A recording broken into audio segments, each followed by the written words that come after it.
হরে কৃষ্ণ। সকলকে আবারও কৃষ্ণ প্রীতির শুভেচ্ছা জানিয়ে আমাদের দৈনন্দিন শ্রীমদ্ ভাগবত গীতার ক্লাসে আপনাদেরকে স্বাগতম জানাচ্ছি। আজ আমরা শ্রীমদ্ ভাগবত গীতার অন্তর্গত দ্বিতীয় অধ্যায়ের ৭১ নম্বর শ্লোক আলোচনা করব। শ্লোকটি অত্যন্ত গুরুত্বপূর্ণ, তো আসুন আমরা শুরু করি। ওম নমো ভগবতে বাসুদেবায়। ওম নমো ভগবতে বাসুদেবায়। ওম নমো ভগবতে বাসুদেবায়।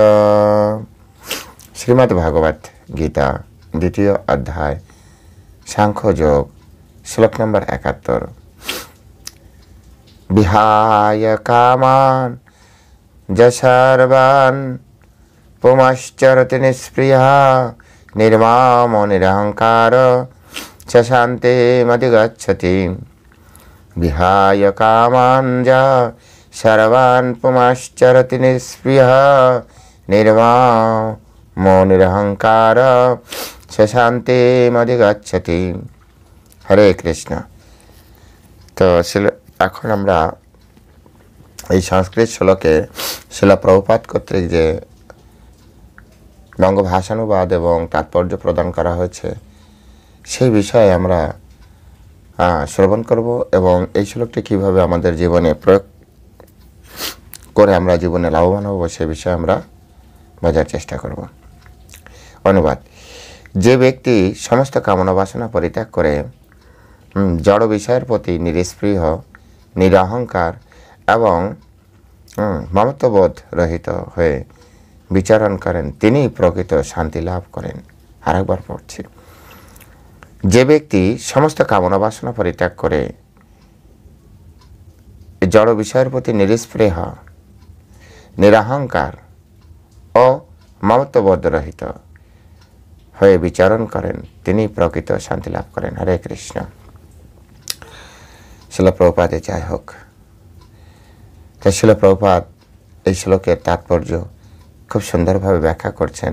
এর আগের শ্লোকে আপনারা যারা ক্লাসটা শুনেছেন, যদি না শুনেন আগের শ্লোকে যে শুনে নেবেন, অর্থাৎ ৭০ নম্বর শ্লোকে, সেখানে বলা হচ্ছে শান্তিম আপনতি না কাম কামি, অর্থাৎ বিষয়কামী ব্যক্তি কখনো শান্তি লাভ করতে পারে না।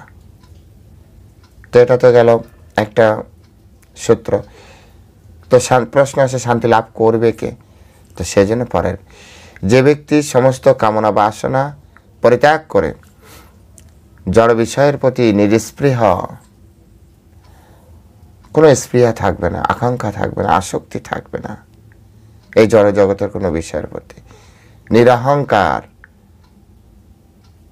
অহংকার শূন্য ব্যক্তি হতে হবে আমাদের, এবং মমত্ববোধ রহিত, কোনো মমতা থাকতে হবে না। এই মমত্ববোধ থেকে আমি এবং আমার এই সমস্যাটা শুরু হয়। এখন মমতা মানে যে কারো প্রতি আপনার সম্পর্ক খারাপ থাকবে, মমতাহীন লোক, এরকম নয়। কারণ চৈতন্য চরিতামৃতে বলা হচ্ছে, জীবে সম্মান দিবে জানি কৃষ্ণ অধিষ্ঠান। প্রত্যেকটা জীবকে সম্মান দিতে হবে, কারণ কৃষ্ণ ভগবান প্রত্যেকটা জীবের হৃদয়ে রয়েছে। সুতরাং মমতা, এখানে মমতা বলতে আমাদেরকে খুব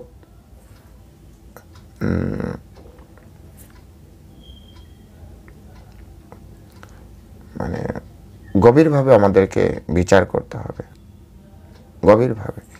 শিলা প্রভুপাদ বলছেন, নিষ্কাম হওয়ার অর্থ হচ্ছে নিজের ইন্দ্রিয় তৃপ্তির জন্য কোনো কিছুর কামনা না করা, এটাকে বলা হয় নিষ্কাম।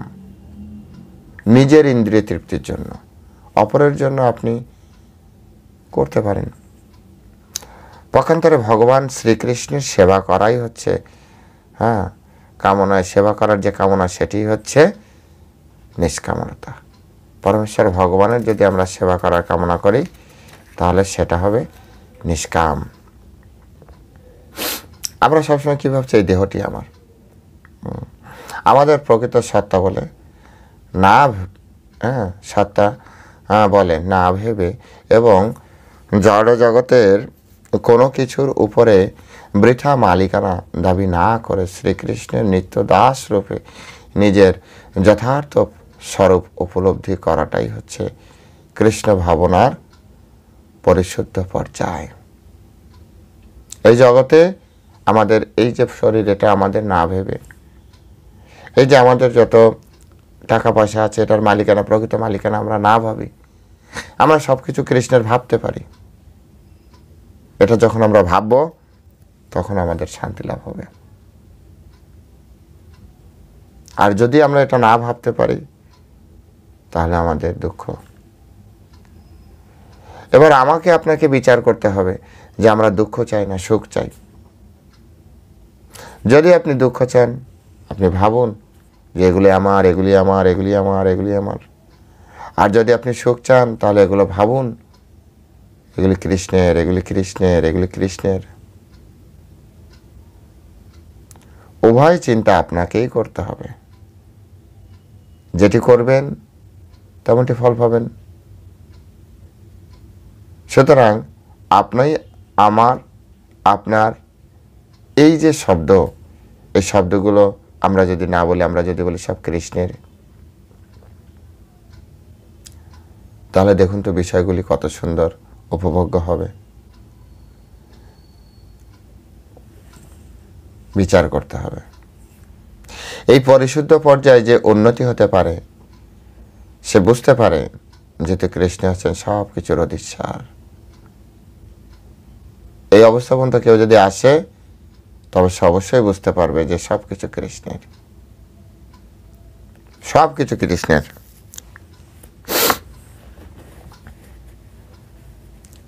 কৃষ্ণের ছাড়া কেউই বলতে পারেন এই জগৎকে তৈরি করেছে।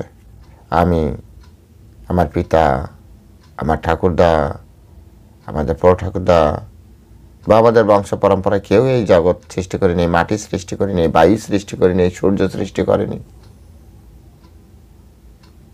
তাহলে এলো কোথা থেকে? হলো একটা গাছ, এত মডার্ন টেকনোলজি, এখন একটা শস্যের দানা তৈরি করতে পারেনি, কালচার করতে পেরেছে, নূতন করে কিছুই তৈরি করতে পারেনি।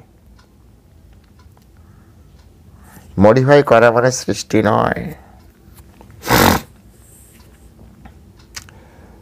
তাই কুরুক্ষেত্রের যুদ্ধের প্রারম্ভে অর্জুন নিজের ইন্দ্রিয় সুখ ভোগ করার উদ্দেশ্যে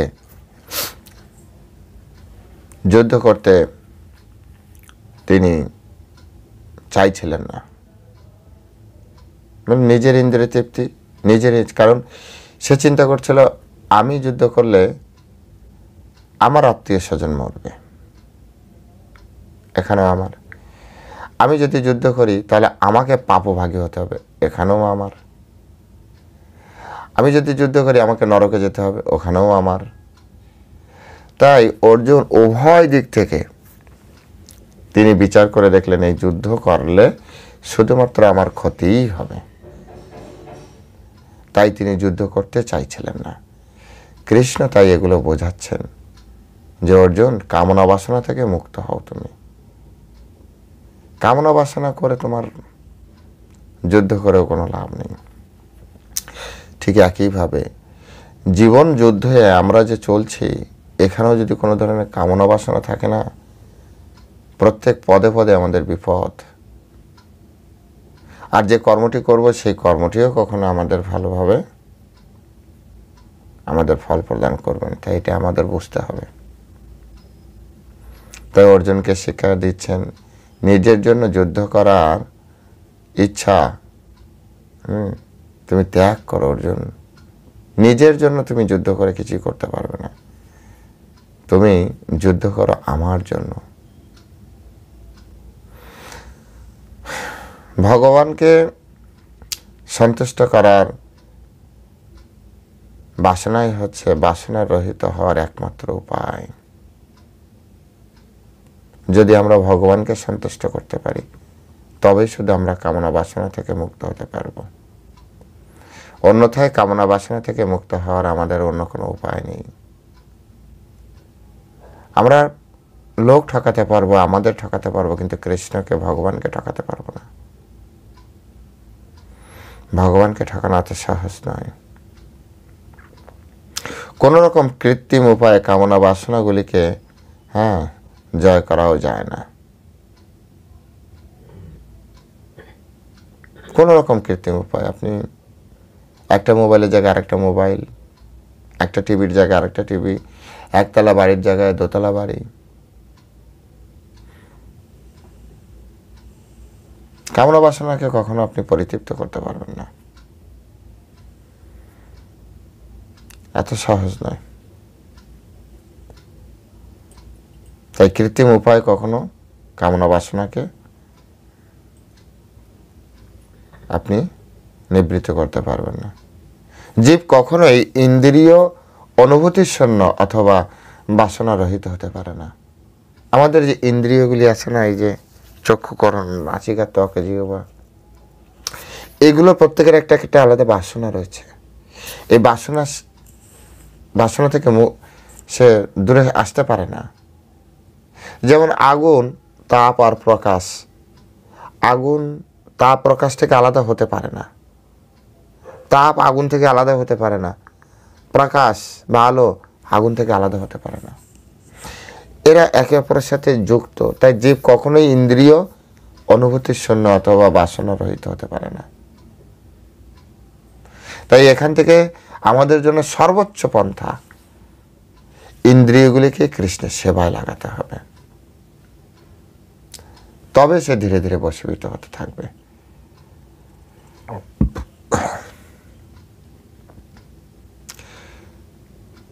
এছাড়া অন্য কোনো উপায় নেই।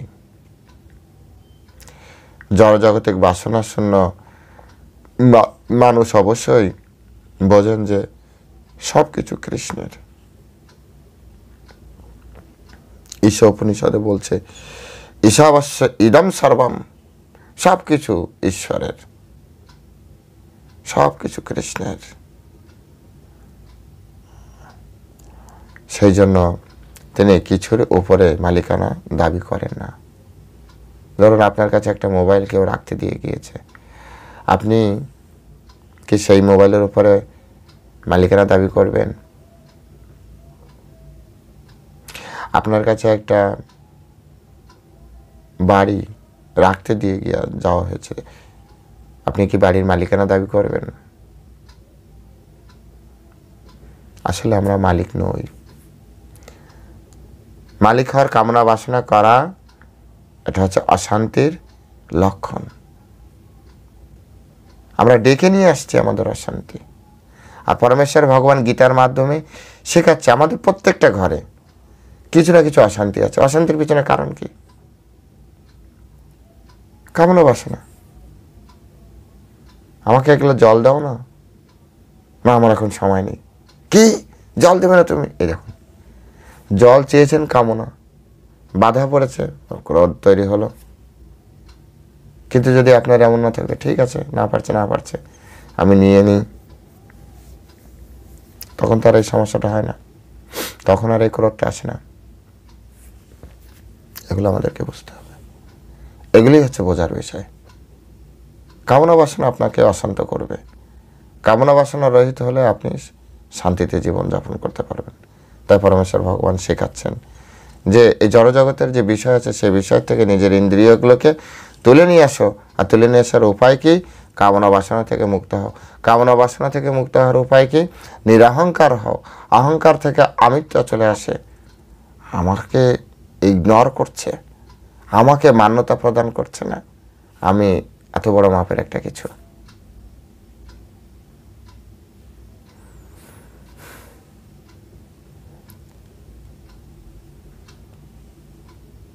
তাই এই পারমার্থিক জ্ঞান আত্ম উপলব্ধির উপর প্রতিষ্ঠিত। এই যে ভগবদ গীতার জ্ঞান আত্ম উপলব্ধির উপরে প্রতিষ্ঠিত, অন্য কোনো কিছু না।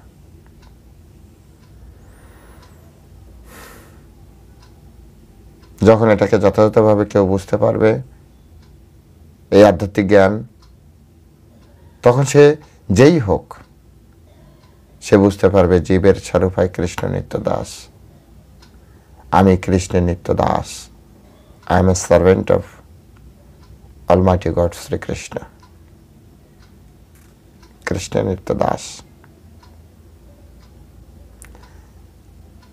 হরে কৃষ্ণ। সকলে ভালো থাকবেন। প্রত্যেকে মনোযোগ দিয়ে শ্রীমদ্ ভাগবত গীতা পড়ুন।